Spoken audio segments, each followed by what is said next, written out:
قرآن پاک، جب تمہارا دل کسی کے گلے لگ کے رونے کو چاہے تو قرآن کو گلے لگا لینا۔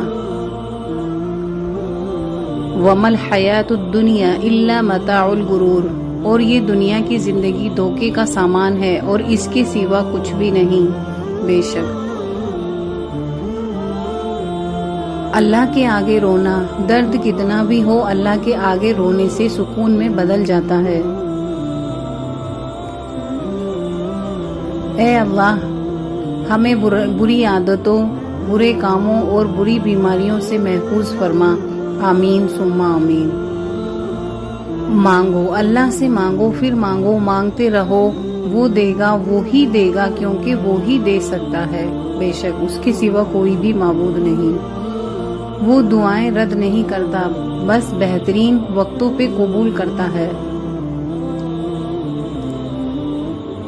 رسول اللہ صلی اللہ علیہ وسلم نے ارشاد فرمایا، جنت کے 8 دروازے ہیں، ان میں سے ایک دروازے کا نام ریان ہے، جس کے داخل ہونے والے صرف روزے دار ہوں گے۔ حضرت علی رضی اللہ تعالیٰ عنہ نے فرمایا، جب تم آزمائش سے گزر کر اللہ کی رضا میں راضی ہونا سیکھ لیتے ہو، تب اللہ تعالیٰ تمہاری ہی چاہت مکمل کرنے کے لیے راضی ہو جاتا ہے۔ ہمیشہ ایسے شخص کو چنا کرو جو آپ کو عزت دے، کیونکہ عزت محبت سے کہیں زیادہ خاص ہوتی ہے۔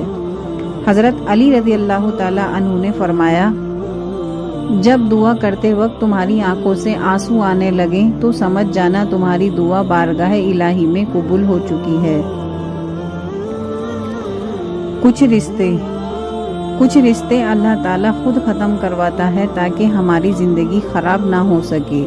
بے شک وہ جو کرتا ہے بہتر کرتا ہے۔ نصیب، دعائیں نصیب سے نہیں بلکہ نصیب دعاؤں سے بدلتا ہے۔